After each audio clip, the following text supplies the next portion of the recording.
Friends, welcome to சந்தி குட்டி channel. இன்றைக்கி நம்ம சந்தி குட்டி சேனல் மூலிமா ரொம்பவே ஸ்பைசியான பெப்பர் சிக்கன் கிரேவி எப்படி செய்யறதுன்னு சொல்லிட்டு பார்க்கலாங்க. அதுக்கு நான் 1 கிலோ அளவுக்கு சிக்கன் எடுத்து வச்சுருக்கேன். அதுக்கு ஒரு மசாலா நம்ம ரெடி பண்ணணுங்க. 2 டீஸ்பூன் அளவுக்கு நான் மிளகு எடுத்து வச்சுருக்கேன். 2 டீஸ்பூன் அளவுக்கு சோம்பு, 1 டீஸ்பூன் அளவுக்கு சீரகம், 2 ஏலக்காய், 4 கிராம்பு, 2 துண்டு பட்டை எடுத்து வச்சுருக்கேன். இப்போ இது எல்லாம் கடாயில் நம்ம சேர்த்துக்கலாம். இது கூட 2 டீஸ்பூன் அளவுக்கு மல்லி விதை எடுத்து வச்சுருக்கேன். அதையும் சேர்த்துக்கலாம்.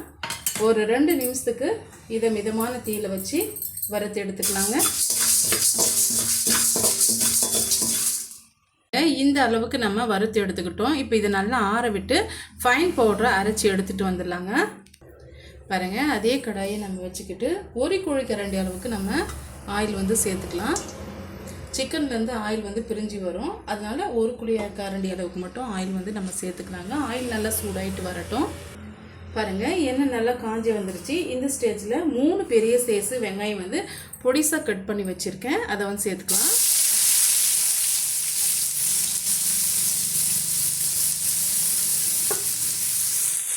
இது கூடவே 2 இனுக்கு கருவேப்பிலை சேர்த்துக்கலாம். சேர்த்துட்டு இந்த வெங்காயம் ஓரளவுக்கு கலர் நல்லா சேஞ்ச் ஆகிட்டு வரட்டும். அது வரைக்கும் நம்ம வதக்கி விட்டுக்கலாங்க.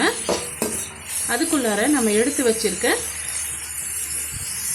மிளகு சீரகம்லாம் இருக்கு இல்லைங்களா, அது பவுடர் அரைச்சி எடுத்துகிட்டு வந்துடலாம்.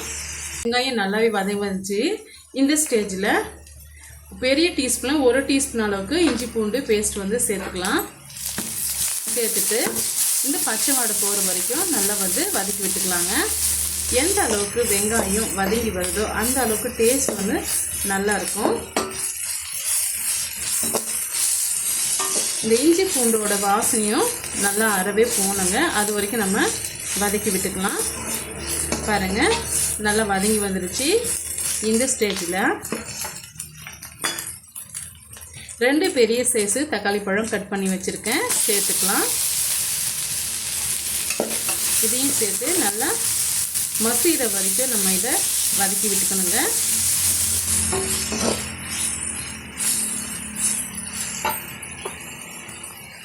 இப்போ நம்ம சேர்த்துருக்க தக்காளி பழமும் நல்லா மசிஞ்சு வந்துருச்சு.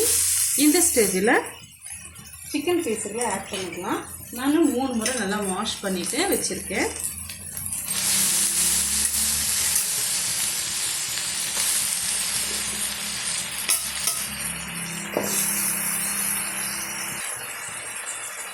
கொஞ்சமாக மஞ்சத்தூள் சேர்த்துக்கலாங்க. ஒரு 1/4 டீஸ்பூன் அளவுக்கு மஞ்சத்தூள் சேர்த்துக்கிறேன்.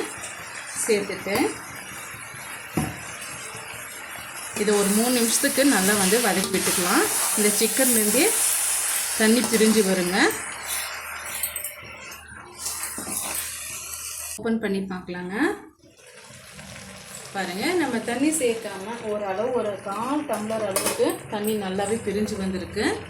இந்த ஸ்டேஜில் இப்போ இந்த சிக்கன் கிரேவிக்கு தேவையான அளவுக்கு நம்ம உப்பு சேர்த்துக்கலாங்க. நான் 1 டீஸ்பூன் அளவுக்கு நான் உப்பு சேர்த்துக்கிறேன். சப்போஸ் நமக்கு குறைவாக இருந்ததுன்னா பிறகு சேர்த்து விட்டுக்கலாம். இப்போ நம்ம அரைச்சி எடுத்துகிட்டு வந்த மிளகு சீரகம் சோம்பு அந்த பொடியை சேர்த்து விட்டுக்கலாங்க. இப்போ ஒரு 2 நிமிஷம் மிக்ஸ் பண்ணி விட்டுக்கலாம்.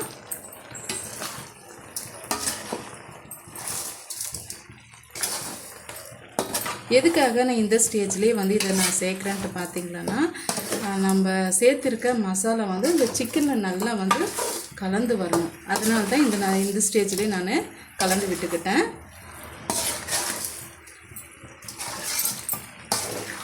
இப்போ கொஞ்சமாக ஒரு 50 ml அளவுக்கு நான் தண்ணி சேர்த்துக்கிறேங்க. நீங்கள் வறுவலாக நீங்கள் சேர்த்து எடுத்துக்கிட்டு இருந்தால் நீங்கள் இதுவே கரெக்டாக இருக்கும். நான் கொஞ்சம் கிரேவி மாதிரி இருக்கணுன்றதுக்காக கொஞ்சமாக நான் தண்ணி சேர்த்துக்கிறேன்.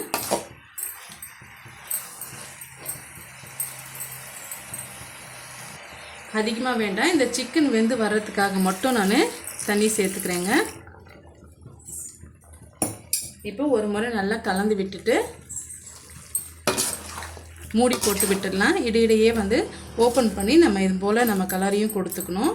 அப்போ தான் எல்லா சைடும் சிக்கன் பீஸ்கள் நல்லா வெந்து வரும்.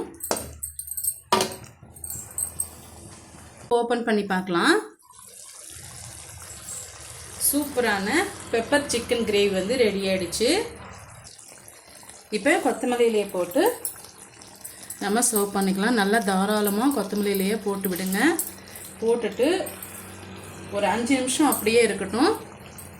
பிறகு வந்து நம்ம சர்வ் பண்ணிக்கலாம். ஒரு முறை நல்லா வந்து கலந்து விட்டுக்குங்க. அப்போ தான் இந்த கொத்தமல்லியிலோட வாசனை வந்து இந்த சிக்கனோட நல்லா கலந்து வரும்.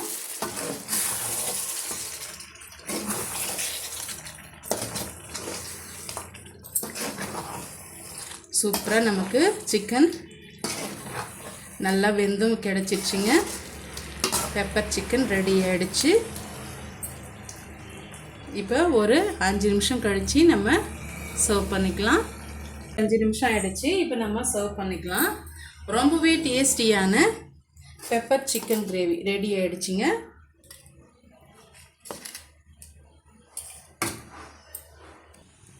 ஆவி பறக்க பறக்க பெப்பர் சிக்கன் கிரேவி வந்து ரெடி ஆகிடுச்சிங்க. இந்த ரெசிபி உங்களுக்கு பிடிக்கும்னு நினைக்கிறேன். பிடிச்சிருந்தால் மறக்காமல் சந்திக்குட்டி சேனலுக்கு சப்ஸ்கிரைப் பண்ணுங்கள், லைக் பண்ணுங்கள், ஃப்ரெண்ட்ஸ் அண்ட் ஃபேமிலியோட நிறைய ஷேர் பண்ணுங்கள். தேங்க்யூ ஃபார் வாட்சிங். பாய்.